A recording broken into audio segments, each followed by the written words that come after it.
This podcast is sponsored by nobody. Hey dudes, welcome to Splat from the Past, the only 80s themed horror and sci-fi show where things can get totally radical. Now today I will be welcoming Stephanie Dunnam. Stephanie, oh my god, she was in Chuck Norris's only horror movie, Silent Rage, back in 1982. She was in the, it wasn't quite a clone of Cujo. It kind of was and wasn't. They came out around the same time. It was called Play Dead.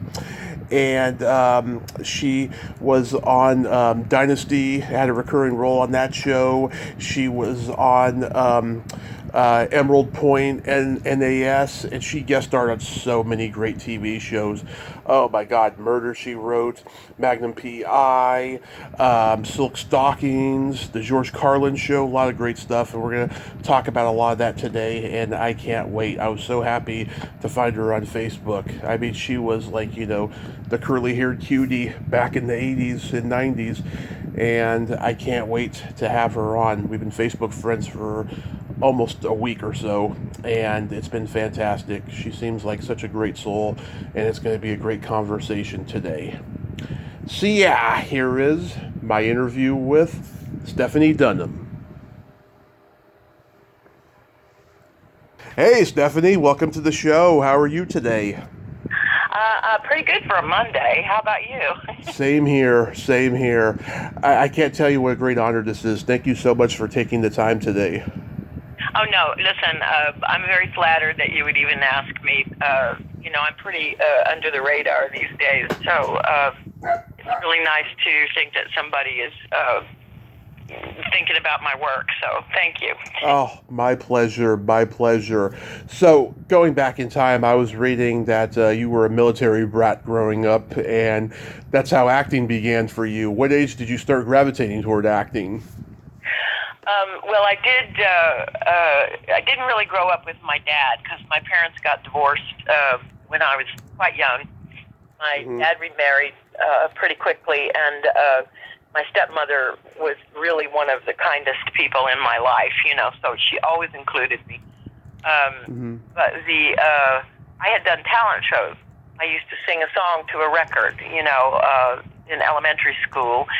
And when I went to live with my dad, because they invited me, I remember we were in Albuquerque, and he said, officer gets to do what they call a dream sheet, where they'd like to go. They put in so many years.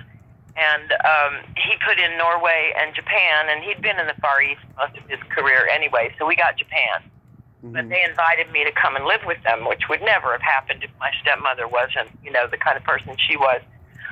So when I was 13, I moved to Japan with my father and stepmother, and he said to me when we got there, well, I know you do talent shows. Like, he was paying attention. He was trying to know, what do I do with this teenager? Because I'm older than my brother and sister, obviously. And he said, I know you do talent shows. He said, there's a community theater on base, and I have a friend over there, and he'll keep an eye on you. So I started in the community theater on Atsugi, Japan, when I was 13. Wow. Yeah, so did you just start doing school plays and community theater and all of that? Well, it wasn't school plays. It was adults. Actually, everybody else was in their 30s. But the first thing I did was assistant direct, basically just taking notes for the director. And then at 14, I started doing plays for them. I developed kind of early, so I looked older. But by the time I was 15, I told my dad, I said, you know what, I can do this for 20 hours and sleep a couple hours and then go back and do it for 20 hours more. This is what I want to do. So I told him when I was 15, this is what I want to do. And he felt like, well, that's not, stars in your eyes. Like, you're not talking about being rich and famous. You're just talking about the work you like. And so my dad was totally supportive. When my daughter was born, did 2 national tours with me out of Lincoln Center, taking care of the baby. And, he was always supportive of my career. So, I really have him to thank for it. One, because he paid attention in the first place. He knew about teenagers, let me tell you, on a ship. Uh-huh. He knew about teenagers, and he just didn't know about, a daughter, and a daughter teenager, that is, because my sister is 4 years younger than me. But But no, he always supported my choice because I think it wasn't driven by stars in my eyes. You know, it was definitely driven by this is the work I like to do. You know. How long were you in Japan for growing up? My family was there 5 years. I went back to Texas. The Army high school that I went to, we didn't have a high school on the Navy base. The Army school that I went to, I was concerned that it might not look very good on a transcript, you know, to apply to colleges and stuff. So I went back to my mom's house and graduated from Richardson High School in Texas, which that district had a very good reputation, and actually met my high school drama teacher at Richardson. Designed his program after Carnegie Mellon at the time when the League of Professional Schools still existed. Wow. And so I learned about the League of Professional Schools and ended up at SMU eventually because I knew about that. And that I have to thank Barney Hammond for, who was the teacher at Richardson High School those last 2 years of my high school education. So, yeah, definitely all about training. Yeah, I've talked to some military brats whose fathers were stationed in Japan in the 60s, and they said it was just beautiful over there. Well, it's a very safe, well, I don't know if it still is, but in the 70s, it was still a very safe place. So we girls could run around, like, Atsugi was about 2 hours from Tokyo. I did go to college in Tokyo briefly. But you could be on the train going down to the Budokan for a concert, coming home at 2 in the morning, and you didn't have to worry about your safety. And people didn't carry guns then. I hope they still don't. Yeah. You know, I really have a hard time with all the guns here in Texas and in this country. Same here. And but in Japan, you know, even the police didn't carry guns. You know, and so we always felt very safe. And you know, there's still there's some gender stuff that goes on in Japan, but for the most part, it's a gentle, polite population, and it was like it turns your world upside down. You know, you're literally on the other side of the planet, right? And then all the things that, because my mother was in control, you know, of my world before I went there, and I was like, oh, well, they do things differently here. And look, nobody dies. You know, like we're okay. We're not doing it Mama's way, but we're okay. You know, so that was really life-changing for me. And I love the Japanese people. I've forgotten most of my Japanese because I don't really have the opportunity to practice. But I really found, and especially when you think of our relationship in World War II, it's remarkable that any of them can be kind to us, but they are. Oh yeah, that's occurred to me on more than one occasion as well. You know, maybe now the younger generations are probably like no, but back then, yeah, it seemed like they were a lot more forgiving. Well, there were protests on December 7th, and I think it was August 26th, if I remember right. There were protests at the base. I met people on the train who had injuries, you know, from the bombs, you know, and so naturally, you know, that's going to be different for those families. But basically the United States did not abandon them. They went in there and restored, you know, everything they could. And Kurosawa's got some great films that show the American presence, you know, and how it sort of manifested after the fact, you know. But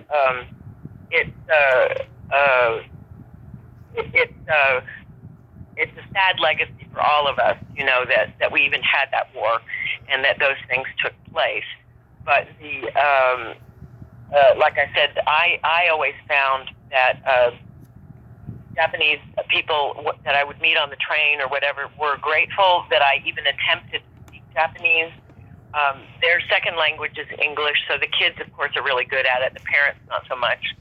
And, you know, and again, like I said, given what happened, you know, I'm surprised that they have any space for us in their hearts at all, you know, but they do. So, do you love sushi? Oh, yes, of course. Yeah. It took me till I was 25 to actually have an open mind to try it, and I've been hooked on it ever since. And I love tempura. I love all that stuff. Great protein, and not only that, ramen, and like it's. I mean, used to be able to get a cup of ramen at the train station from a vending machine. So. Wow, that's a I crazy eat ramen thought. a lot, even now. I put it in bone broth and throw a boiled egg in there, and all that from my Japan days. Yeah. Crazy. So you go to college in Tokyo, and then do you go somewhere else? Well, I only studied at Sophia. It's an international college. I only studied down there. It was first of all, it was a 2.5-hour commute. It was a lot of train. But this is a funny side note. I could sleep. I had to take a bus to get to the train station, and then I could sleep on the train because it was so crowded I wouldn't fall over. Yeah. That's when they had what they call the people pushers. I don't know if they still do, but they would just shove you onto the train so that they could get as many people into each car as possible. And so you literally couldn't fall over, So I could sleep most of the way to Tokyo, but the study was too advanced for me to be living on an American base. I was in rehearsal at night at the theater, and I was only with Americans. I wasn't with Japanese people. And if you can't practice it, it's almost impossible to learn, So after a couple of months, I said to my dad, I can't, he wouldn't let me move off base. I was 17. Mm-hmm. He said, I went back after I graduated from Richardson, and they were still there another year.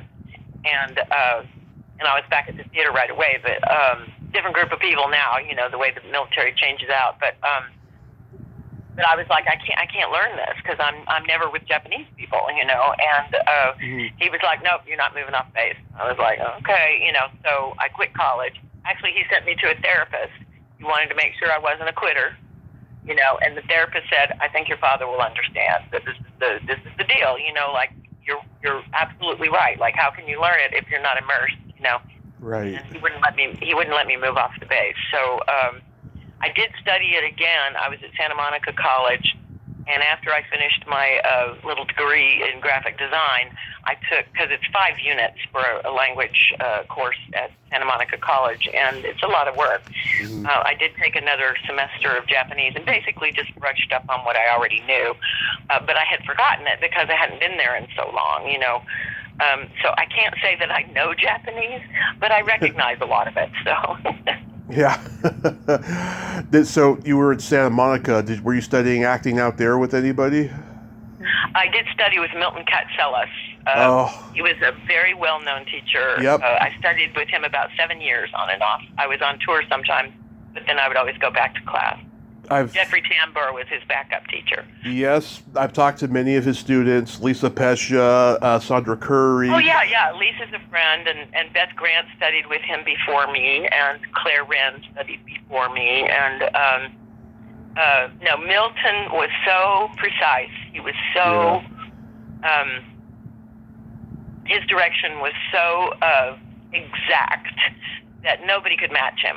Jeffrey was a real nice guy, but he was not Milton. And so I actually, after all those years, switched to the Saturday class because Milton wasn't teaching the Tuesday, Thursday in Hollywood as often as he had before.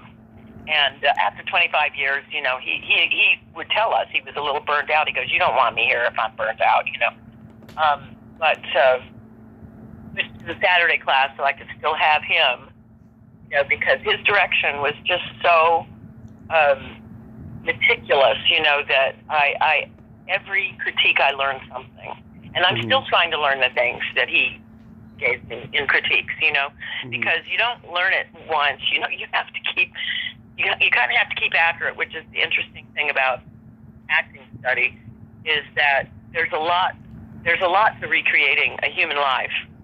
Mm-hmm. And you don't always remember everything, so even though you already know it, doesn't mean you're remembering it, doesn't mean that you're actually you're applying it, So I felt like that I couldn't get enough of Milton, and I'm really disappointed that he's gone. I'm very, very disappointed. Did he encourage you to take any Scientology classes? No, never, not once. Good. Good. I've talked to some people who was able to avoid that, but a lot of people got into it for a while and got out, thank God, But yeah, I totally get it, and I commend you. No, I think it was class policy. The only thing he ever said in 7 years was that he was discriminated against because of his religion. That's the only thing he ever said, about Scientology. Yeah. So did you do any theater in LA at that time that you're proud of? Well, I was very lucky because, frankly, there's so few contracts out there, and I was union by the time I went back in my 20s. I got Mark Harlick wrote a play about Hank Williams and called Lost Highway, and it played at the Mark Taper Forum. It had come from he and Randy Myler. I think eventually they had a lawsuit, and both names are on the script now, but they were from Denver Theater Center, and they'd written this play about Hank Williams, and it was mostly just a book, like 25 of his songs. There was very little to tie it together, but there was a little story. It takes place, the main set was a diner, in the middle of the night, and Mark was playing Hank, and you'd know him if you know who he is, right? Yes. He's like PCPA. I was going to say you'd know him if you saw him. He works all the time. But anyway, I went down with an unlit cigarette in my mouth, and auditioned for the waitress because Gordon Davidson was running the Mark Taper Forum at that time, and he said, you can't have the same woman playing all three parts. You've got to get different women. So that was a change they made from the Denver Theater Center production. And I'm not even sure that was a production. It might have just been a reading. I can't remember. But anyway, so we did the production, and I was the waitress, and I only had 2 scenes, but I was on stage the entire time, which was a very interesting challenge. I didn't find that Randy helped me very much, but I know what it is to be a waitress. So I figured it out, and you just have to kind of move slowly so you don't distract the audience from the main action, whatever's going on, because you're basically part of the background. And so I did that show for Mark, and it was a big deal for me to be at the Mark Taper Forum, and because I was never able to get on the stage again. Frankly, when I was auditioning for plays in Los Angeles, I was auditioning against Jane Fonda, and wow. other stars. I couldn't even get an understudy role, Wow. So that was the last time I played an actual contract in Los Angeles, and then I did the show for them at the Globe too in San Diego. Mark didn't play Hank in that one, but no, I'd have to leave town, and then by the time my daughter was 7, she wasn't doing very well if I left town. She would say she was sick, and she didn't want to go to school and, be with her dad, and, we had split up by then. So I was like, I can't leave town anymore. That's great, So I really could not work in the theater. I did some equity waiver shows. Well, I hear we don't have equity waiver out there anymore. I heard that system went away. And I don't know the facts of it, but when I was doing some Horton Foote shows for a friend, and I told her, I said, look, I've had second thoughts. I don't think I can do it because I can't afford a sitter. And she was like, bring your daughter. So I was dragging my kid to rehearsal from 7 on, to work for free in a waiver house, because I thought Horton Foote might actually help me, being from Texas. And I was really glad, for the people I met and the shows I did for her. But it was, we had gone on strike for it too, $5 a show. And so I don't know what's going on with the equity waiver situation in Los Angeles, but I heard it went away. I heard there's a lot of crazy shit going on surrounding that. We shall see as time goes on. I just hope the strike won't continue. I mean, everyone's got to make house payments. Well, and in the end, it is great to do shows, but these theaters were paying their directors and paying their designers, but not paying their actors. Yeah, I don't know how that works. It is really gross. And if you can get a budget for the director and the designer, why can't you get a budget for the actors? And we were union people, they were totally taking advantage of us. Mm-hmm. You know, and a lot of people would do it because they wanted to showcase. I didn't need to showcase. I had an agent. I didn't need an agent, you know. Right. I just wanted to do plays because I like doing plays, you know. So how do you get cast in Silent Rage? Oh, that was funny. So I was working as a waitress at the Bell Star, which was the kind of line dancing country bar, you know, really a bar, where they made us wear little dresses, so when you bent over to bust the table, your panties showed, you know. And so I'm working at the Bell Star for only 2 weeks, truthfully, and this was when I learned one of my first lessons about side jobs. I booked Silent Rage. I think it was because of the way I clambered up the stairs to get away from the monster, you know? Right. I sort of remember that moment. And I booked the job, and so I just walked out of the restaurant. I'm like, goodbye. See ya. Wouldn't want to be ya, you know? And I didn't do that job anymore. I met the film crew, Texas, in those days, and hopefully still, but I know we don't have the incentives that we used to have. But the film crew was excellent. There's a reason why Ron Howard chose to shoot all of his first movies here, like 3 of them. Yeah. It's because of the crew. The crew had worked together for a long time. They were a tightly knit, friendly group of guys, you know, who really knew each other. And so that crew was on Chuck's film and really liked him too. In fact, I started dating the sound mixer, and we went to Chuck's son, his brother, I think it was Aaron's wedding, you know, in California. So I mean, you know, they were also Chuck, you know, and of course he would bring Texas, you know, Walker Texas Ranger back here, you know. So no, he also, I think, felt the same way about the crew here in Texas. So it was just one of those, you know, lucky breaks for me because it wasn't much more than a scene or two, you know. But it was kind of cool that, now I'm not going to think of his name, because he ended up president of SAG, I think. Oh, shoot. That could be anybody. There's been so many. He's also one of the people that gets murdered, you know, at the beginning of the film. Like, he ends up on a hook, you know, my boyfriend. In the Ron Silver. it was Ron. Yeah. Ron Silver. Yeah, and like I said, he ended up being, like, I think president of SAG, or I don't think it was Equity, I think it was SAG. I think he was, now that you mention it, yeah. And it was kind of funny because I already knew him from the film, you know, but what's really funny to me is that young people, and you know, they're not impressed by much that we've done, but young people still really like Chuck Norris. Oh, yeah. So when they find out I've done a Chuck Norris film, they're suddenly like, oh. Yeah, he was a phenomenon on the internet in the 2000s with the Chuck Norris jokes. I mean, when I started doing stand-up in 2006, me and all the young comedians, we would all just be doing Chuck Norris jokes the entire time before we went on and stuff, just to make each other laugh, you know. Well, and it was an interesting. I think I only worked.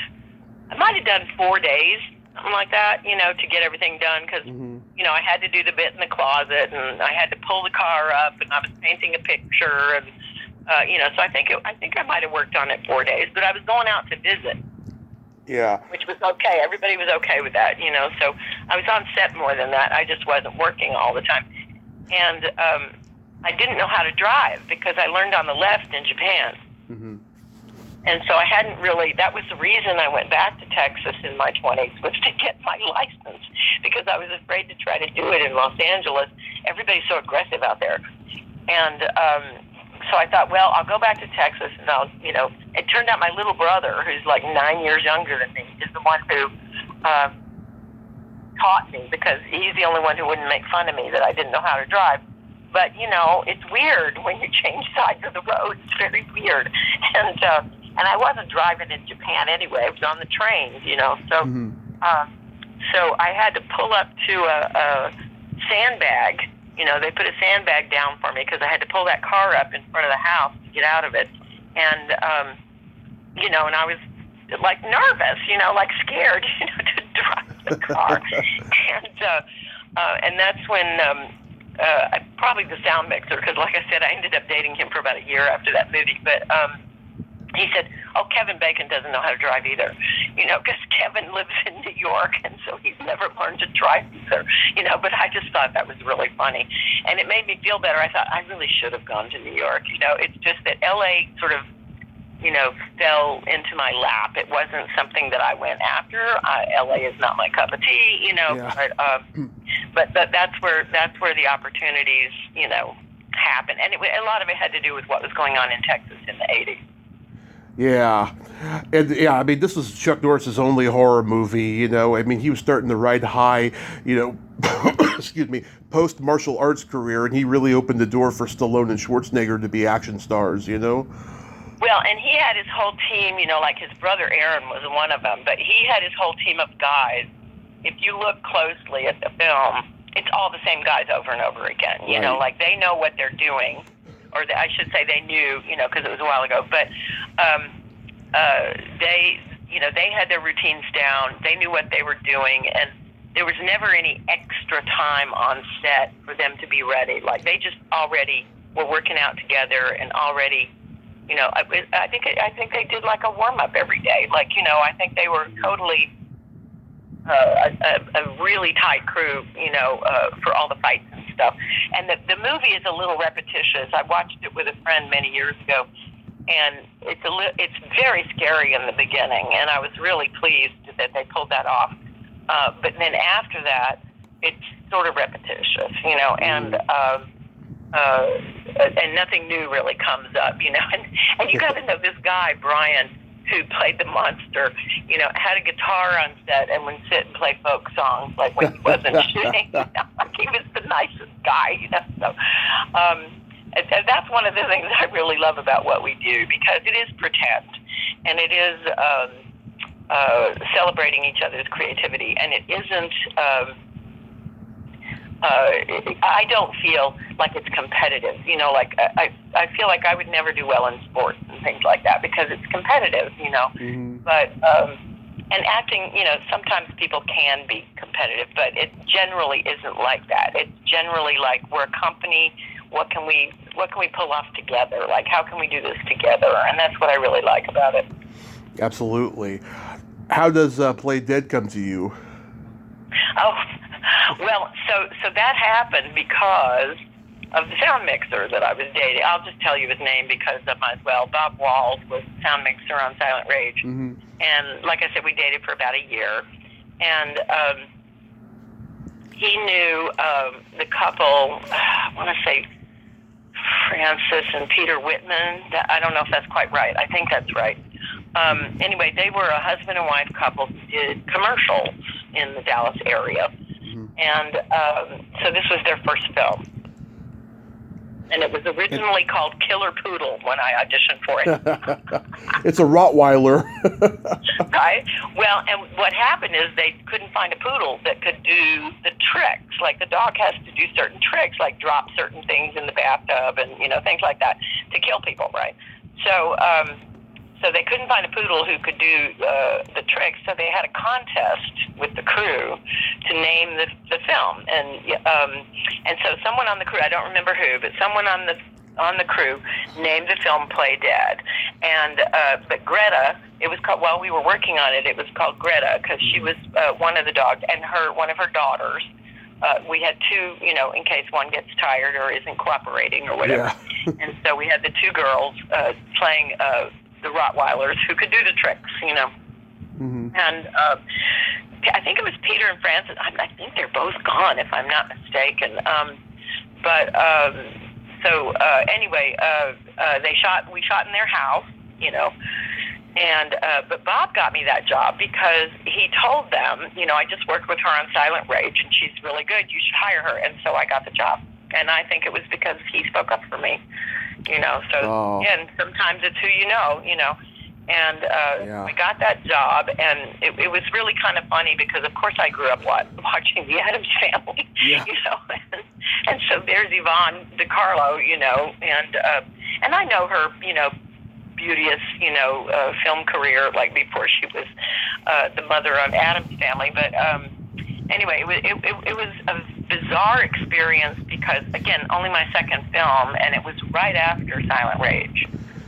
So I really had 4 days on set, you know, and then I had that, you know, and it was second lead, and there were a lot of things that came down that I was not happy about, but it was, you know, no slight to, you know, the couple who were making the film. You know, I think they really just what it boiled down to is that they weren't going to get their R rating. And for a horror film, you need an R rating worldwide. That's what you need in order to market your film. And they didn't have enough gore. They didn't have enough violence. They didn't have enough language. So they were going to get it off of me.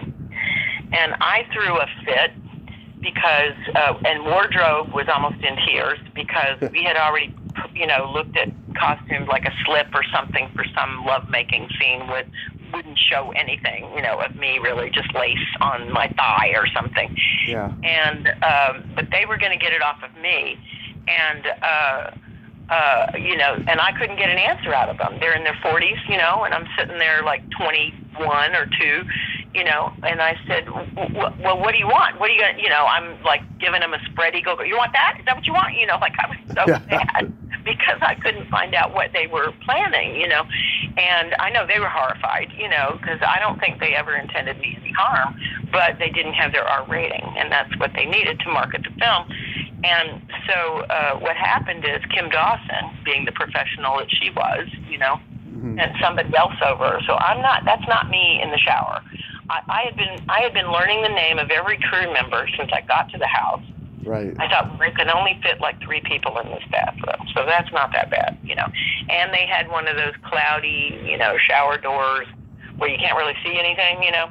Yeah. And I thought, okay, so I was getting ready for that shower scene and not happy about it, but still getting ready for it. And it comes up a lot when you're young. And then this came up, you know, like the wardrobe ladies coming to me going like, the slip's not going to work. Like you're making out in the living room and the slip comes off and you're bare ass naked in the living room. And I'm like, wait a minute. Now, nobody's ever brought, you know, this is nobody talked about this, you know, like this is not what I signed on for. And, but Kim Dawson sent somebody over. She did the shower scene. I'm not nude in that film at all, which is just as well. I mean, you know, frankly, you could pay some big bucks for that kind of stuff. And nowadays, I feel so bad for actors because of all the grunting and, you know, humping, and I can't even stand to watch it, you know, because I'm like, we all know what sex is. Like, do we need to watch this?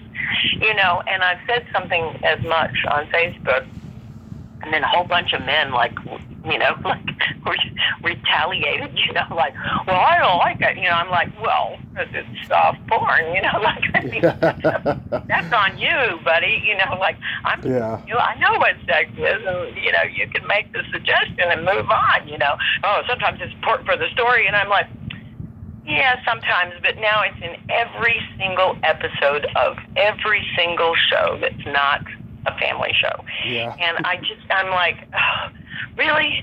You know, and I know I'm old. I know, you know, that's part of it, but it's also part of it that we know what it is. You know, we're grown-ups. You know, we know what it is. And why do you even want this? Like, I remember what we used to say is my little girl walked into the living room and the news was on.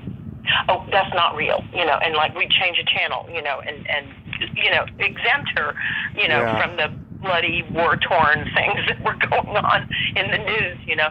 And to me, it's like that. It's like, no, that's grown-up stuff. Like, you know, kids don't need to see that. They don't need to be walking in on things like that. And now I feel like it's in especially every drama, there's somebody getting humped against a wall. And it's like, just, I love it, actually.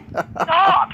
You know, I mean, even if you start, like, one hump and then move on. You know, like we know. Right. Okay, we get what you're doing, but you don't have to like do the whole fake orgasm, and you don't have to do that. You just don't have to do that because we know what that is, you know. And so I'm a little disappointed in entertainment right now because of things like that, you know, that I still think objectifies women. I really do. Because I think that, again, it was only the men who reacted to my comment, nobody else. All the women were like, I'm with you on that, like, done, over, you know, forget it, you know. So it, you know, you want to watch some soft porn, knock yourself out. You got a computer, like do your own thing, you know. But I don't want to see it in prime time. I don't want to see it, you know. Yeah. And so here we are, you know. But and not only that, we have no incentives in Texas, so that hurts my feelings because I'm in Texas right now. Yeah. When the movie came out. Yeah. When the movie came out, it was around the same time Cujo came out. Like, was there any comparisons that you remember? No, I'm not aware of that. I mean, I was certainly read the book and liked Stephen King and certainly saw the movie, but no, I wasn't aware of any comparisons. No. Then you do the TV movie Miss All American Beauty with Gus Trinkenoise, who was in West Side Story. How was that experience? Well, now you're talking about Gus, and I'm like, he wasn't in the. He directed it. George was in the scene. Oh, he what? Say again. He directed it. Oh, okay, yeah, because I was like, well, I haven't heard his name, and the pronunciation doesn't sound quite right. I thought it was Donald Rye. He was probably in it. Let me look. Yeah. No, I mean, he directed it. It just says Gus directed it. Oh, well, I don't think so. I'm pretty sure it was Donald Rye, W-R-Y-E. Mm-hmm. Because he had me come and read, I did the reading, even though Mariel Hemingway got the part, but I did the read of America with a K in Los Angeles, and Donald Rye got me that part. He was the director that I worked with. Gus Trinkenoise, I've worked with him on a couple of things, but didn't really get to know him or anything, you know, like he was just like a executive or something, you know. Right. But, yeah, Miss All American Beauty. No. I'm sorry. I'm mixing it up. I'm thinking of, no. I'm mixing it up. Now I remember Gus. Oh, in fact, he pissed me off one morning. He did, because, first of all, I was a runner then. Mm-hmm. And I would run 5 miles a day. Uh-huh. You know, and I never had like that swimsuit body or anything that would be right for a beauty pageant, right? Right. No, I was thinking of a different movie that I did with Diane Wiest and George Zunzu, which is not thinking of the name of it right now. It also had rage in the face of rage. Face of Rage. Yeah, it was about rape. Yeah, no, that was Donald Rye. Sorry, I got mixed up. It's okay. So we're down in Fort Worth, right? Mm-hmm. And you know, listen, those beaded gowns, you know, that you wear, 18 pounds, man. Those things weigh 18 pounds. And but I go out running in the morning like an idiot, and I never did it again, ever. I got dragged behind a building and molested before I could get away from the guy. Uh-huh. So I'm crying like most of the day, you know. But that wasn't the day that Gus pissed me off. He pissed me off because I went to get something to eat. You know, you have a counter usually. Sometimes it's a truck, but in this case it was a counter. And I went to get something, and I think I got a donut, you know. Mm-hmm. And he comes up to me and he goes, "Oh, you shouldn't be eating that." And first of all, I was running 5 miles a day. I was slim. I looked good, you know, and the idea that I didn't earn my donut, you know, like I was like, who are you? You know, and that's the only exchange I ever had with Gus was about a donut. So seriously, you know, like this is the kind of stuff, you know, that I don't have any patience for, and still don't, you know, and it's a very LA thing, you know, because I find out in the regions that I can be gray, I can be fat, I can be granny, I can, you know what I mean, and I can still work, you know, but not in Los Angeles. No, the ladies in Los Angeles are not allowed to age. You know, Jamie Lee Curtis is a hero because she went gray years ago, and she's also talked on late night talk shows about gaining weight. You know, that it actually helps if you fall. Maybe you won't break your hip. You know, like she has been a champion of allowing women to age in the industry. And I've met her because she had a niece or something in the same dance program that my daughter was in. So I've met her personally when she was helping fundraise for them. And, you know, she's just a decent person, you know. But I can't say the same about Gus. Sorry. That's okay. So then you do a short-lived series, Emerald Point N.A.S. I can imagine, coming from a military father, this was a special project for you. Well, it was the only reason I got the job, I think. You know, the Shapiros were producing Dynasty at the time. So Dynasty was still in its sort of heyday, you know. I mean, I think primetime soaps were starting to go out. You know, we had Dallas, you know, here in Dallas. In fact, I got an episode, but Dynasty wouldn't let me do it. But Esther, well, so because Texas was doing, you know, all the incentives and there was so much going on here, ABC and NBC on separate trips flew me out to California for pilot season, and I didn't book. ABC sent me on several auditions, and I didn't have any money. Like, they just dumped me at the Century Plaza Hotel, and I had no money. And I called Anson Williams because I used to answer phones for the Happy Days group, you know, and I called Anson, and he goes, well, just charge it to the hotel. Just charge everything to the hotel. And I was like, oh, okay. You know, like, I didn't know I could do that, you know. And then I got scolded about it later, but, you know, still they paid the bill. But I literally did not have a way to get around to these auditions, and I'm like, why would you do this? Why would you drag this kid out from Texas and just dump her in a hotel? Like, who are you people, you know? Yeah. And so ultimately, I got through all of that, but didn't book anything. Then the next month, NBC flies me out. Now, both times I got fired from my waitressing job. Both times. So I go back, I've got a job now, you know, and so NBC flies me out, but just for one audition, and I didn't get that either, and it was kind of like a Dukes of Hazzard thing, I don't know what it was, and but I see, you know, I've got friends because I lived there before, you know, so I know people, and so in the end, you know, the following year, it was a year later, and by then I've done like Miss All-American Beauty and, you know, some other stuff, you know, in Texas, and plays, and, you know, like I'm working, and I was doing about 3 shows a year anyway in Texas, about 3 plays a year with all the old theaters there and stuff, and so I'm back in Texas and I'm working, and I probably have another waitressing job by now, and CBS flies me out to California. Now, I had just the right attitude. I was like, sorry my language, you fucking people, you know, you swear all you want. You fucking people, like, you don't have, I have a good life. I'm working all the time in Texas. I don't need you, you know, like, I mean, I like Dennis Weaver, but, you know, who are you?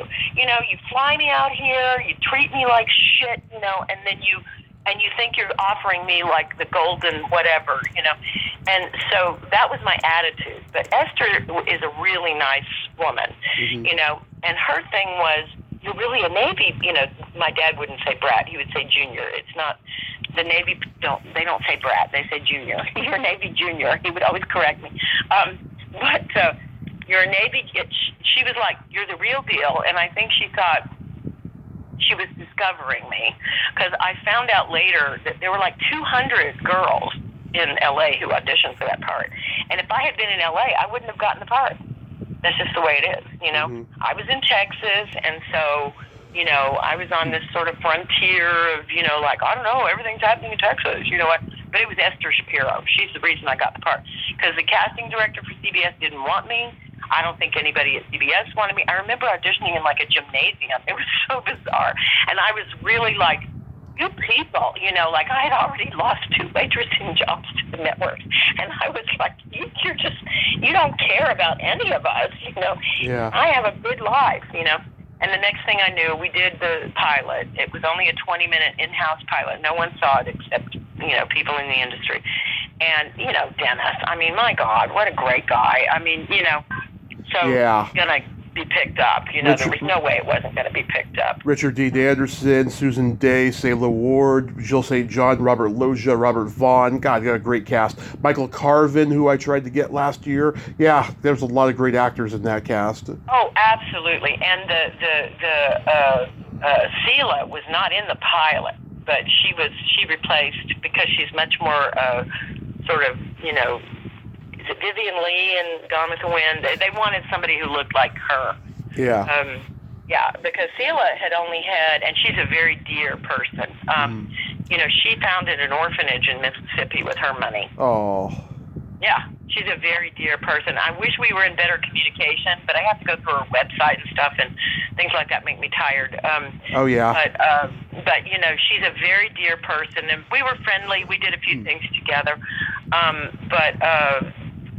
It's weird, how I'll do a play with some people, and we're friends for 40 years, and I do 8 months on a television series, and I don't have one friend. It's very LA. It's just very LA. Very. But Esther, and Esther, got me Dynasty. I mean, I had to audition for Aaron Spelling, but Esther was there, and I ended up with 11 episodes of Dynasty thanks to her. No, she, I wish I'd gone to her, because I was up for Bird to play Forrest Whitaker's girlfriend in that film. And Clint Eastwood likes me. I don't know, I'm his type or something. But Dynasty said no. But now, knowing what I know now as a grown-up woman, and I didn't know it then because I was young, I feel like I should have gone to Esther and said, please, this will change my career. Please, please, please let me do it, And I didn't do it because I didn't know you could do that, Yeah. And so I didn't get to do Bird, but I had a lot of opportunities that came my way because I was in my 20s. I realized kind of late to the game, I had a wonderful agent for 25 years in Los Angeles, Rhode Diamond, with now, are they called? They were SDB. I think they're still SDB. They were Century Artists, and then they were SDB. Still doing business. I just wish that I had known I could have gone to Esther and asked for her help. That part wouldn't have taken that long. It would have taken maybe 2 days. There's just no reason why I shouldn't have been able to do that film, and it would have changed my career. It really would have. But again, forks in the road. You don't always know what you should have done. You're my second guest from Papa Was a Preacher. I talked to an actor who was incidentally in it named Barry Kenyon. Well, it's a faith-based film. Are you Christian? I was raised Baptist, and my grandmother was the best Christian I've ever known, and I learned all my Bible stories at her knees because she was my Sunday school teacher at the East Paris Baptist Church. When my mother and I first came back from Washington, where Daddy was stationed, she got a job at TI, and I stayed with the grandparents through measles and chickenpox and stuff. And so definitely raised Baptist, but I have a hard time with faith because I feel more of a general. I don't know how to explain it, but I was a member of the Self-Realization Fellowship in Los Angeles for 10 years. And it's a little more yoga-based, you know? And when Paramahansa Yogananda founded the church in the Pacific Palisades in the 20s, 100 years ago, it was a church of all religions. And I kind of feel like we're speaking the same language. We just have different details. And I'm not hung up on the details. I'm more, I think we're an ecosystem. If I were to get right down to it, I think that we're an ecosystem and that we should be helping each other stay alive, I agree. And whatever that takes, and I don't think that it needs to get bogged down with indoctrination. Clearly it's not working. I mean, just look at Israel and what's going on there. Right. The Middle East always. I mean, even in the 60s, I had current events classes in Japan where it was like these people are just killing each other for no reason, and Yeah. and I look at that and I go, okay, well, they don't have it figured out, and certainly Christianity has killed a lot of people. Right. And I really like this last pope. I hope that the new one will be as inclusive as this last one has been. I feel for our young people because they're trying to find their way, and I also think we've shoved so much sex down their throats that they are hesitant to claim anything. Like they just want to get through puberty without having all that shoved down their throats, and it's advertising, it's a corporate greed, it's America. I'm ashamed of my country. I'm really ashamed of my country. I really am. I am too. We should be doing better than this, and we're not. And I'm like, why? Why have we not learned anything? Why do we not? Robber barons. I studied about the robber barons in my junior high history class of the 1890s or whatever, and they, ultimately antitrust laws, all this kind of stuff came up to try to deal with their greed, and here we are like we didn't learn anything, and so I have a very hard time. Well, the corporate greed, I'm homeless right now. I'm homeless. I didn't know that. My house was pulled out from under me by an LLC that bought all these rental properties in Atlanta and jacked the rent up 30%, and I can't afford that. Oh my God, now sorry. I'm homeless and I can't live in Atlanta anymore, and it's their fault. And I'm thinking about writing a letter to the guy because he was trying to be nice, when I was getting out of there, and gave him my washing machine and dryer because I needed 3 more days in the place, And I'm like, I wanted to know, and I want to tell him, I hope your mother or your auntie ends up on the street like me because of what you're doing. What you're doing is greedy and it's horrible, and I don't know what else to say. It's what I think, I can't help but believe that, and I knew this when I was 11. I remember when I was 11. I don't remember, I just know I was 11. I don't remember exactly what the lesson was, but I remember thinking to myself, capitalism is all about the money. It's all about the money. Money. Oh yeah, I've been reading up on our country's history, and I'm just disgusted of things I found out that the government doesn't want kids in school to know because, otherwise that's the end of their game plan, Yeah.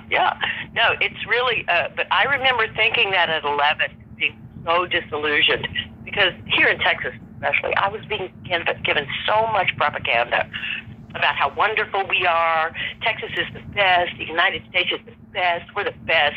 Everything about us is the best, And then I was like, no, And so I figured it out at 11. But I never thought it would come to this. When I lived in L.A., I was like, okay, well, it's L.A. Okay, I get it. Okay, so my daughter and I had one foot in the street for 15 years. But I wanted to graduate her with her childhood friends because she doesn't have any siblings. So I stuck it out. I didn't have one audition the last 6 years I was there because couldn't audition for any theater contracts because there aren't any, and couldn't go out of town because, I needed to be there. And I wasn't even auditioning for, at that point, because I'd grown my gray hair out, I wasn't auditioning for film or TV either. And my agent and I sort of drifted apart in a very gracious way rather than her, firing me or, vice versa. But ultimately, I wasn't there for my career anymore. I was there to get my daughter graduated from high school. And as soon as she left for college in San Francisco, I extricated myself from my 3 jobs. I was working 100 hours a week because most of them only pay $12 an hour, and that won't pay for shit in Los Angeles. Yeah. When I started at my daughter's school in first grade, $7 an hour. And you were limited to 3 hours. When I worked as an aide in her school, $7 an hour, 3 hours. But what can you do with that? So I cleaned houses for 5 years, and I got more cash that way, and I've worked up my caregiving, whatever. I don't clean houses anymore. In fact, I'm trying to avoid it. Nanny jobs kind of put you in that position. But I do a lot of caregiving jobs, and I've worked it up to about $20 an hour. But still, that doesn't put a roof over my head. And ultimately, I look at this country and I go, why is an old lady like me? I've worked for 50 years. I started working when I was a W-2. I started working at 14. I was babysitting before that. But W-2, since I was 14, 50 years of working, I got nothing. I know, it's awful. Nothing. Yeah. And it's this country, because this kind of work doesn't get paid. You have to be greedy. You have to get corporate, or you don't make any money, Right. And I'm like, I'm not going to do that, because that's not who I am, I am, what I found is that taking care of people's kids and dogs, I might, grumble on the way to work, but when I get there, I'm so happy. Right. I love children. I love dogs, I don't have a dog right now. I had to put mine down right before I left Atlanta, which broke my heart because I only had her for 2 years. She was older, but still, that was tough. And so, for me, I'd like to have another dog before I die. And I'm looking at my housing possibilities, and these LLCs have done this across every urban area in the United States. Yep. So I don't know where I'm going to go, and part of me wants to live near a train station so I can stop driving and stop flying, but just take trains. Yeah. I know they crash, but still, it happens less often than car incidents or whatever. I mean, I don't know about planes, but it's just. So I haven't figured it out yet. My sister and her husband live in Louisville. They had me up for about 3 months, but I'm staying at a cousin's right now, and I think she needs my help. She lost her husband and both parents in a pretty short period of time, and I haven't really helped her yet. I've been here, but there's a lot of resistance. There's still a lot of grieving going on, but I want to, before I leave here, I'd really like to help her clear this front room, like it's stacked to the ceiling. Like, I'd really like to help her deal with some of this stuff, Yeah. And so I'm not leaving yet. Our cats, the whole place looks like a barnyard. But sometimes, I've had to turn down 2 auditions in the last couple of weeks because I can't find anybody. I'm going to call the high school drama department. I did that in Waycross, Georgia, at my parents'. I got to call the high school drama department and ask the drama teacher, do you have somebody who's can edit, and do me some virtual auditions? Because I called the Granbury Opera House, Right. and they were rude. They were actually rude. Oh, yeah. Like, little girl goes, we don't do that. And I'm like, no, you don't understand my question. I'm asking, do you know anybody? And she was so rude. I got off the phone, and then I thought, okay, I'm going to call back and I'm going to ask for somebody else. So that's what I did. But she prepped the guy or something. So by the time he got on the phone, he was rude too. And I'm like, oh my God. And so I sent them an email because I was on their email list because I sent my cousin to a play. And I said, I'll never spend another dollar at that theater in my life. Yeah. They unsubscribed me. Whatever. They're assholes. Move on. I mean, it was so weird, because I've had friends who have worked at that theater. And I'm like, can you not hear that I'm asking you, do you know somebody who does virtual auditions? It's not, I don't know, it's very weird. It's very weird. I mean, virtual auditions cost me money. Oh, yeah. And I'm not happy about that. But I had some good guys in Atlanta. I could still do Zoom with them, but it's easier with somebody here. So I got to find somebody here because we're off. The strike is over, So I listen. While I was in Louisville, I had 9 auditions in 2 weeks. Nice. So it doesn't seem to matter where I am. Absolutely. Now that I'm old. You guest starred on Magnum PEI. I remember that episode. Tell me about that one. Well, Tom is a true gentleman. Right. You know, I know he's got some politics that I might not agree with, but he fought for me because what they do, or what they did, is because they were in Hawaii, they didn't have auditions. What they would do is look at your reel, and then they would come to L.A. in the summer. So he and Charles Floyd Johnson, because Charles also was good to me, but he would write back. Like, I really appreciated that. You know, if I wrote him a letter, he would write back, and his wife was very nice too. But they would come to L.A. and meet you. That's all. So they'd look at your reel, and then they'd come and meet you. But it wasn't an audition. And my mother happened to be in the car, which was kind of funny. But so I go in and I meet Charles and Tom, and you know, and Tom was funny because you know, I told him that most of the time at that point, because I was in my 20s, I said, well, you know, either somebody's trying to kill me, my boyfriend's trying to kill me, or you know, like it was always about like being like a victim of some kind, you know. And he thought that was funny, and but it was true, you know, because that was the nature of the product at that time. And so I guess I want to say Universal. Was it Universal? I don't know. Anyway, apparently they didn't want me, but Tom fought for me, and I got the part. Now the problem is I got hate mail because I wasn't really deaf. Yeah. And you know what? They were right. They were right. Should have been. But the thing about it is that someone who's always been deaf is a little bit different than somebody who has an accident, you know, a boating accident, and becomes deaf as an adult. That's different than someone who's been deaf her whole life, you know. So, I don't know. Anyway, Tom fought for me. I got the part. And I've never worked. They were so great, you know, because Emerald Point was always trying to get me to come in early because they didn't like my hair. So they wanted to straighten my hair and then curl it so it wouldn't be so kinky. I thank God for all the mixed race girls of today, because my hair is now okay, you know, but it wasn't back then.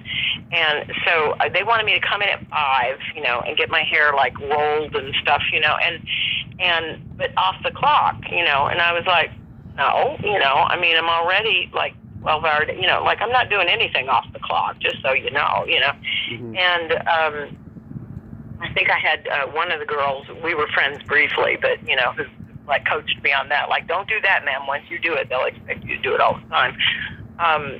She played my younger sister, Doran Clark. But with Magnum PI, they forced my call like 3 times because I had 12 scenes. It was a big job for me. It was a really big job, and like one of my biggest, you know. And so they had to force my call because they needed me on set, you know. And I didn't get my 12 hours at the hotel, you know. And they didn't question me, not once. They didn't ask me to come in off the clock. They just paid the $750 for me to come in too soon, you know, 3 times. So I got a lot of money on that job, which was good because I was getting ready to get married and I was paying for the wedding, you know. And so, yeah, no, I have nothing but great things to say about Tom Selleck and those folks, because and the crew, they were funny. They were, so it's like, I don't know, 110, like I don't know what the temperature was. Hawaii in the summer, you know, and we're shooting out of this bungalow that they're going to burn to the ground, you know. And I was like, they burned the whole bungalow to the ground for me, you know. And I got somebody to run for popsicles, you know, like to bring some popsicles back to the boys. Yeah. But what they would do is, as they were loading the gear in, you know, I don't think I can whistle well enough. That they would be like, da, da, da, da, da, da, da. No, wait a minute, I can't. Hi ho, it's off to work we go. You know, like they would whistle that like while they were loading the gear in. It was so funny, you know, that they were a good group of people, really good group of people, you know. And they shot, you know, the series. I don't know what's going on over there now, but those bungalows and stuff at the time were the old Hawaii Five-0 bungalows. Right. like they'd been around for decades, you know, and I think Magnum PI was using those bungalows, you know, and now we've lost John Hillerman, he's gone, but you know, everybody was so kind, you know, and really it was really one of my best jobs in my entire career. Yeah, it was a great episode too. You did a few episodes of Murder, She Wrote. We just lost Angela Lansbury. What can you say about her? Oh, you know, it was a funny thing. So many funny things. People are so funny. Like when they're in a position and they can do it, and this is, now I know. Now I'm a grown up, but I didn't know this in my 20s, you know. But now I know. So Angela, it was an episode that was going to shoot like right around Christmas. The first one that I did. So I played like her nephew's girlfriend or something, like one scene, you know, no big deal. And I think I had 2 lines or something, you know. And so what she did is she put herself in a bed with a broken leg so that she could get all her shooting done in one day and go home for the holidays. You know? Yeah. And I'm like, see what you can do when you're the star? Like, see what you can do. But I still hadn't learned then, you know, like I really didn't understand it, you know, I just saw it and I was like, oh, that's a surprise, you know, but 10 years later, it was literally 10 years later, I get to play the murderer, and this is also very funny. The guy that I murdered, my husband, the guy that I murdered, was a good friend of my best friend, and we didn't figure it out till lunchtime, and I said my friend's name a couple times. He goes, wait a minute. You know Schmaine? Yeah, you know, and it was funny because I was painting with her. She was a painter, and like, you know, people's mansions and stuff. And I had done like 4 months with her at the old Disney beach house, you know, when Ms. Barter bought it, you know, and she taught me how to paint. So on a ladder, 10 hours a day. Boy, that's fun. But anyway, my best friend, you know, and I've lost her now, but she had talked to me about this guy. She had talked to me about his marriage and like everything that he did wrong, and that he was out in California now, and you know, whatever. And then I get this Murder, She Wrote, and he's my husband. You know, it's very funny. And I want to say not Victor, but it starts with a V. Like I don't remember what his name was, but anyway, that was funny. And but while we're on the set, you know, and these guys, like these old sheriffs, these codgers, you know, that were with Angela, they were basically like, it's not brain surgery. And I love that because it's not, you know, and ultimately no one's lives should be at risk, you know. Yeah. But they were like that. Like they were this group of people who'd worked together for a long time. And, you know, they were like, let's just get the job done. Like, you know, we're not like, you know, yeah. None of this is like critical to, you know, world outcomes or anything.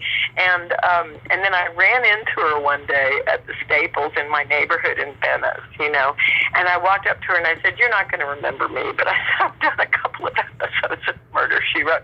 And she could not have been friendlier. And I have to tell you, like, her address was still online. Like, she wasn't even paranoid, you know, like a lot of people are. Yeah. Like, you know, her address was still available online, you know.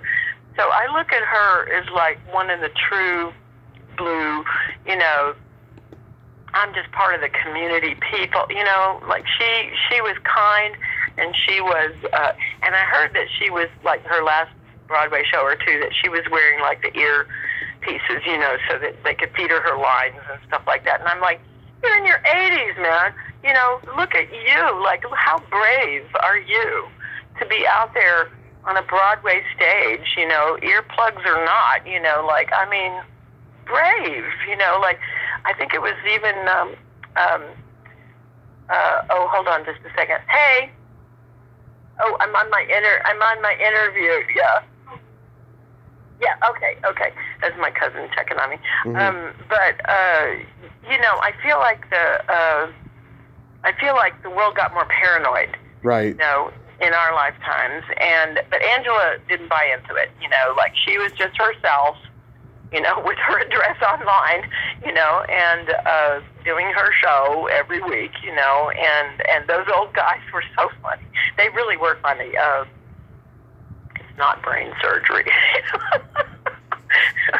I love that, because I think somebody said that. I think even my husband, might have said that to me early on, in my career, and I was like, you're right, and that's why. And here's a plug for a better future.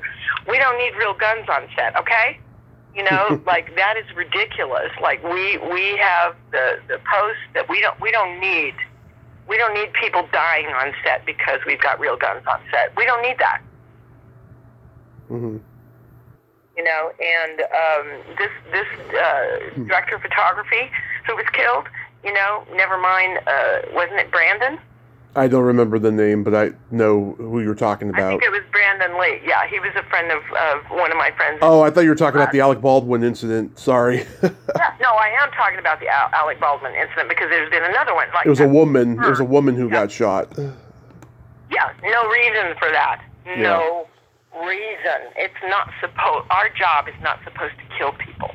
It's not supposed to. We're storytelling. That's what we're doing. We're not supposed to kill people, Right. And so I hope that changes, in my lifetime. I hope to see that they just decide, well, we'll just put the gun flash in later. We don't need real guns. We don't need that. Mm-hmm. We don't need people firing real weapons on set. We don't need that, We're the masters of making it up, and I don't know, CGI, I don't know, all I know is that woman she was going to be a star. She was going to lead the way for a lot of women, and she's gone, and there's no reason for it, it's just, I shudder to think sometimes how we don't move forward as an industry when we should. Because we're supposed to be the creative ones. We're supposed to be the ones who figure it out. Right. And leap ahead. We're the ones.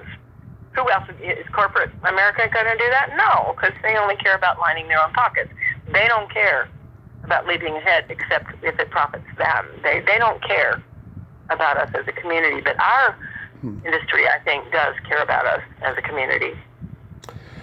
You were on an episode of Silk Stockings, the first episode with Charlie Brill. I had him and his wife Bitsy McCall on last year. One of my favorite interviews I've ever done. What was Silk Stockings like? Oh gosh, I hardly remember that. I remember it was in San Diego. Uh-huh. And I remember I think I had to run in high heels, but that's about all I remember. Okay, how about the George Carlin Show? What's that? The George Carlin Show. Oh, that's another good story. Mm-hmm. First of all, when I was 12, I had saved my allowance to buy a record player. And I was in the bathtub one night. My parents went out and bought it for me. Now, I still had to pay them back. Now, that's mean, isn't it? But, because I only got 50 cents a week, for my allowance. But they bought, and they had put a record on for me or whatever. So I come out of the bathroom, and there's a record playing in my room, And the first record I bought was George Carlin, what was it called? AM/FM? Oh, yes. So when I was 12. FM/AM. That's what I bought, Now, my parents didn't know that, but that's what I bought. And so I've been a huge George Carlin fan my entire life. Me too. He made me want to get into stand-up. I love him so much. I love stand-up, period. I was a magician's assistant for a year, and, I worked with a lot of comics.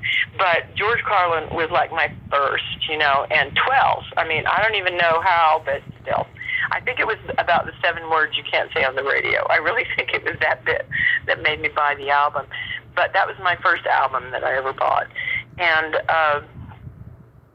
so I get this shot to be on his show that he was doing with his brother. His brother was producing. Patrick, I know Patrick. I did a radio show with him once. Okay. Yeah. Well, and it took a while for it to show up on my IMDb. I was a little disappointed. I'm like, I want that credit on my IMDb, and it took a while to show up. but it's there now. But so I get on the show, and I have to bring my own clothes because I'm basically an extra, Yeah. So, and so I'm there, and I wanted to get him. Oh! I know. When I was 18, he had his heart attack in Santa Monica. Right. And I didn't drive yet. Remember, I learned on the left. Right. So I didn't drive yet. So a good friend of mine that I was doing a play with drove me to the hospital, and I took him a basket. I took him like magazines and candy, whatever. It was like Easter time. So I took him like an Easter basket, And I just gave it to the nurse, and I heard him in his room go, oh, like I recognized his voice and everything, but I didn't see him or anything. And anyway, he got my gift, And his wife, so I'm doing children's theater. I mentioned that. I didn't put the address or anything, but I mentioned that I was doing children's theater at the Century City Playhouse, and that anyway, what a fan I was, and so on and so forth. His wife wrote me a letter that I still have somewhere in storage. His wife wrote me a letter thanking me for that basket, and she wrote it to the Century City Playhouse, so I got it. And so then when I get to do the show, like 1,000 years later, I wanted to take him aside and tell him, like, I sent you this basket after your heart attack, and your wife wrote me this letter, and I just want you to know, how what a fan I am, basically. And so he drags me over to his brother, and he goes, tell him what you just told me. Yeah. And so, we do that. But it was a really funny group because the people that I was basically being extras with were all like Broadway stars. And when we broke for lunch, one of the guys kind of raises his hands above his head. He goes, background, this way. It was so funny. It was just really funny. Like, they had such a sense of humor about it. And, again, when you're young, you're trying to understand, like, how to be, in these situations, Right. And, again, these guys were Broadway stars, but they were being background on George's show. And, probably because they felt the same way about him that I did, that he was such a talent. Like, you can't walk away from that. I just watched 2 of his specials in the last week. Oh, yeah. I watch them all the time. It's like religion to me. I love his specials. Yeah, no, he told it like it was, and that and is, and I appreciate that because, again, we get lied to so much. Oh, yeah. Again, all the propaganda and, somebody like that who just calls it out and says, no, it's this, here it is, like, I'll give it to you, it's right here. And so, yeah, that's what I appreciated about him. But I can't believe, I'm actually kind of proud of that my first album was his at 12. Yeah. And the Dynasty experience was good, working with John Forsythe and all that? Well, I didn't really work with John very much. I think we only had the courtroom scene together. I have to say that when we did Emerald Point, one of Dennis's problems with the show is that he didn't want to be that kind of character. Yeah. And, John had no problem, kind of being a bad guy, and, but Dennis really didn't want to do that. And we had a couple of problems come down with Emerald Point because, first of all, the Shapiros were not really around. And even, I'm trying to think of Michael's last name, the other producer, he was going through health problems, I think. Anyway, so basically we had no producers on set. And a lot of people had come to the show, like Susan Day and Andrew Stevens, people like that had come to the show for the Shapiros, but we never saw them. And for me, it was just a job. Me and Sheila both. We were like she was coming from Mississippi, I was coming from Texas. Like, we would have taken the job anyway, But some of these stars, like, came on board because of the Shapiros, and then they weren't there. And, granted, they still had this other series going on, but,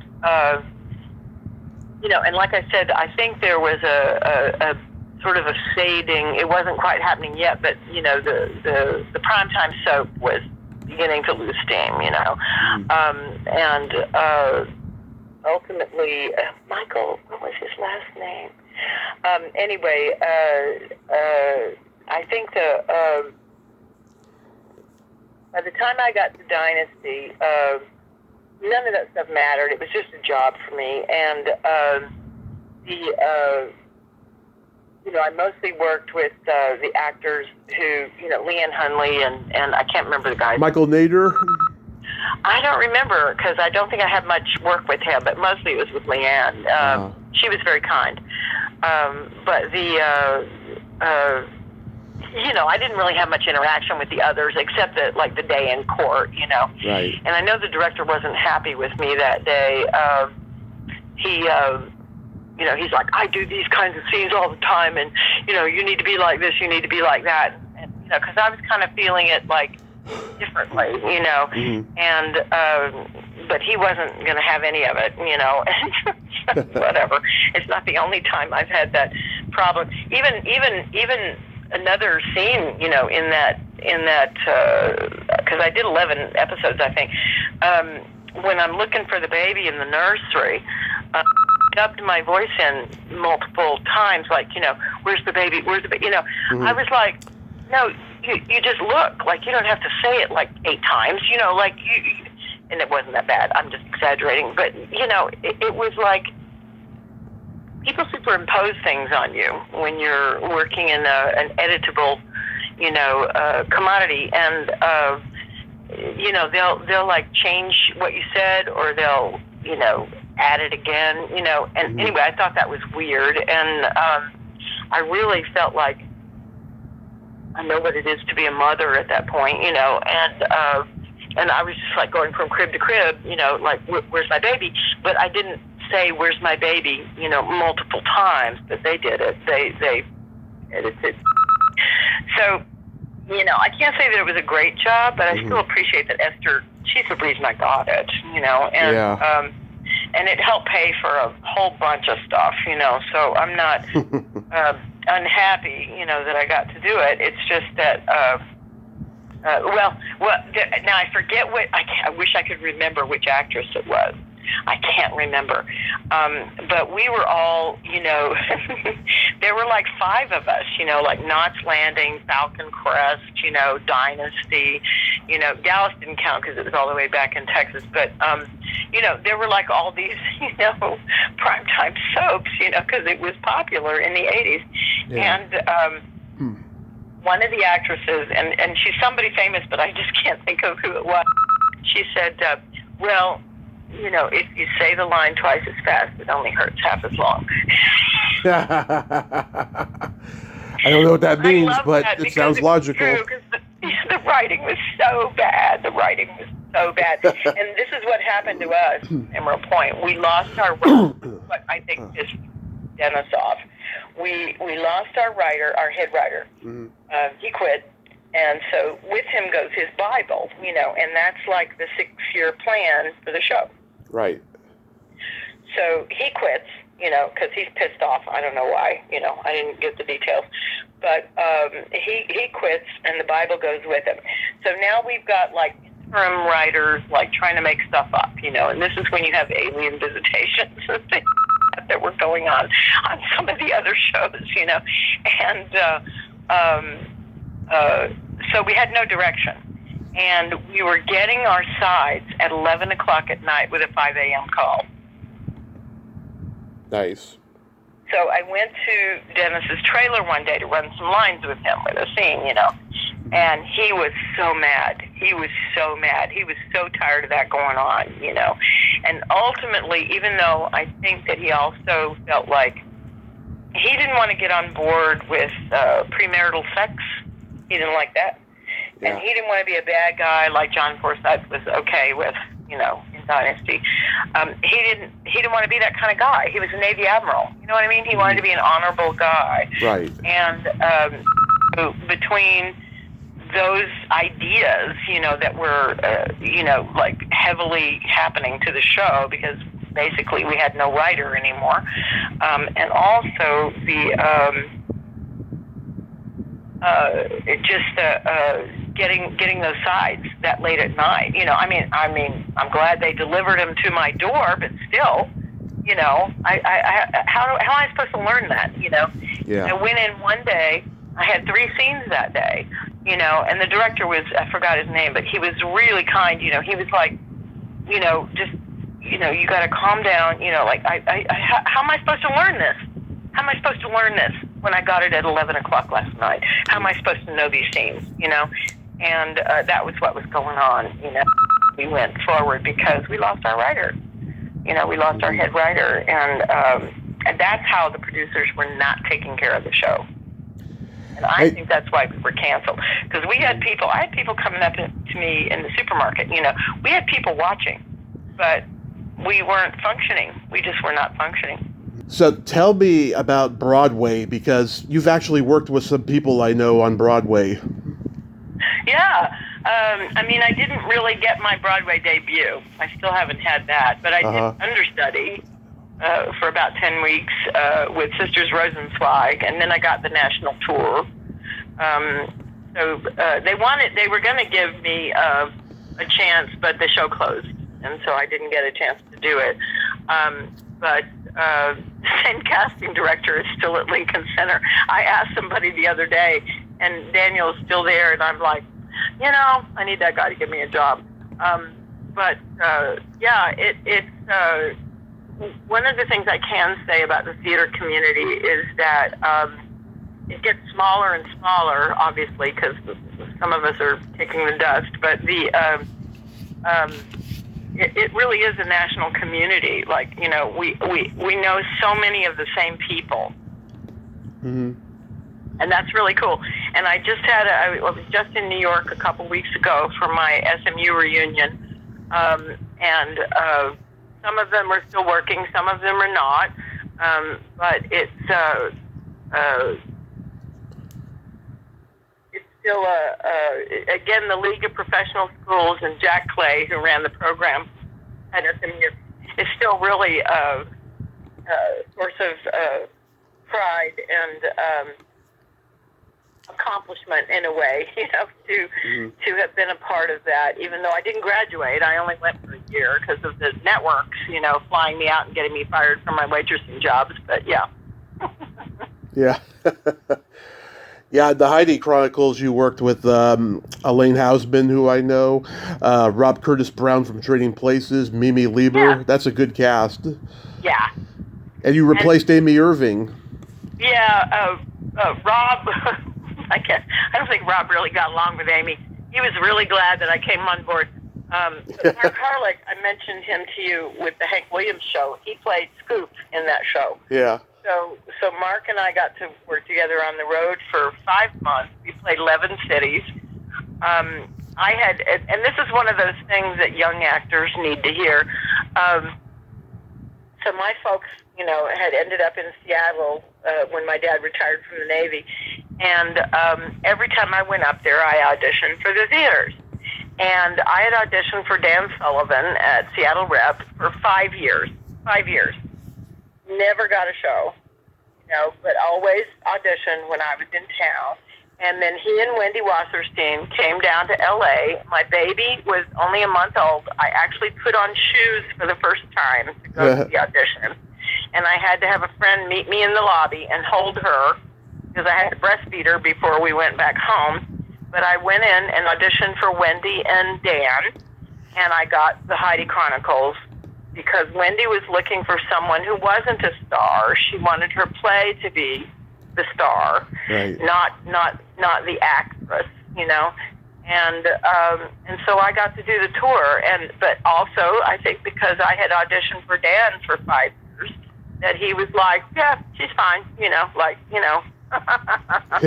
So I knew when my daughter was a month old, I knew that I'd be going I knew I'd be replacing Amy.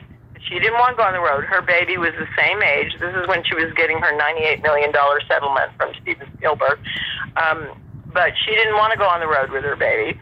And so I shadowed her a little bit at the Doolittle. I played 1 week at the Doolittle, and then we hit the road.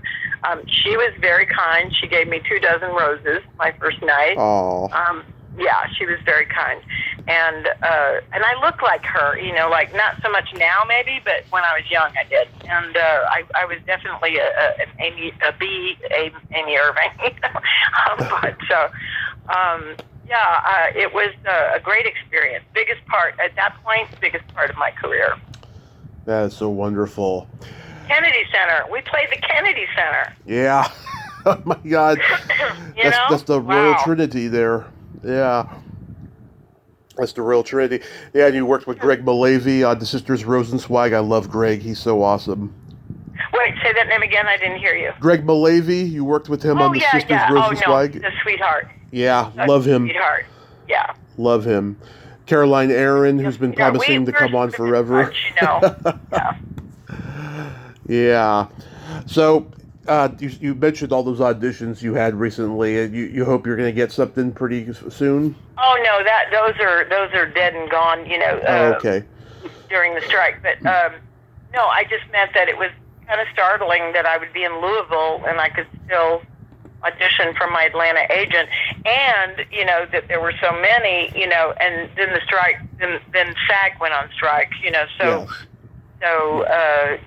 a lot of that's history, but most of it probably, but my feeling is that they'll kick up again. I just have to find somebody here in Granbury who can do a virtual audition for me, because I need a reader. You got to have somebody else read the other lines. You can't really. I mean, you can, but I don't even want to. I don't want to be the editor. I want somebody else to do it. That's all. I just want somebody else to do it. Yeah. I totally get it. So, real quick, we got to play my secret silly game. This is a series of silly slumber party questions. No win or lose. It's just pure fun. And how the game works is I ask you the question, you answer it, then you ask me that exact same question, and I answer it. Oh. And feel free to comment on the answers, because they might be funny. Might be funny? Yeah, they might be funny. Oh, okay. Yeah, no, okay. Well, I'll try. My memory is not that great. When I hear things, I have to sit and write it usually. But anyway. Stephanie, are you ticklish? A little bit. Mm-hmm. And then you ask me. Are you ticklish, Tommy? Oh, yes. If you tickle me without warning, I might hit you in the groin. Oh, dear. At least that doesn't hurt as much as it hurts you guys. Yeah. Is your belly button an innie or an outie? It is an innie, and Tommy, is your belly button an innie or an outie? It's also an innie. Okay. What color are your toenails painted? Green. Tommy, what color are your toenails painted? Right now they're not painted, but last time they were lavender purple. Okay, well, it's a good color. What would you say is your best personality trait? Ollie. I don't know. I have a hard time bragging. I think maybe perseverance. What is your best personality trait? I have empathy, and I have no filter. Well, there's that, but also you've been very filtered during this. I've cursed way more than you. I haven't had a reason to curse yet. That's why. Oh, okay. Yeah, and then let's see. Oh, if you could have anything named after you, what would it be? I would like a park full of trees, or at least a tree named after me. That's nice. And what would you like named after you? A vibrator. Oh. I would call it the Tommy Chatsy. And then my favorite question, is there a stinky smell that just makes you gag? Well, lately, because the cat box in my room, it's cat poop. That's not always my, whatever, but right now I'm like, oh my, he won't cover his poops. He's not good at covering his poops, and I don't know why he's remedial, but he is, So, that's the worst. What is your worst odor? Either farts or feet. Well, there you go. I have a joke for you. What do you call a boy that doesn't masturbate? boy. A liar. Oh, a liar, yeah. I was close, yeah. I was very close. Stephanie, thank you so much for coming on today, and I hope you get a place to live and that you get work soon because you deserve it. You are amazing. You are the very definition of Southern hospitality, and you persevere. Well, thank you so much. And again, I'm flattered by the interest, and you've made my day.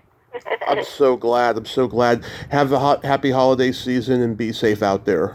You too. Bye-bye. Thank you. Bye-bye. Well, there you have it. Stephanie Dunnam. Ain't she a sweetheart? What a great lady. I'm so glad we could have that conversation today. Man, she's a fighter and she's tough.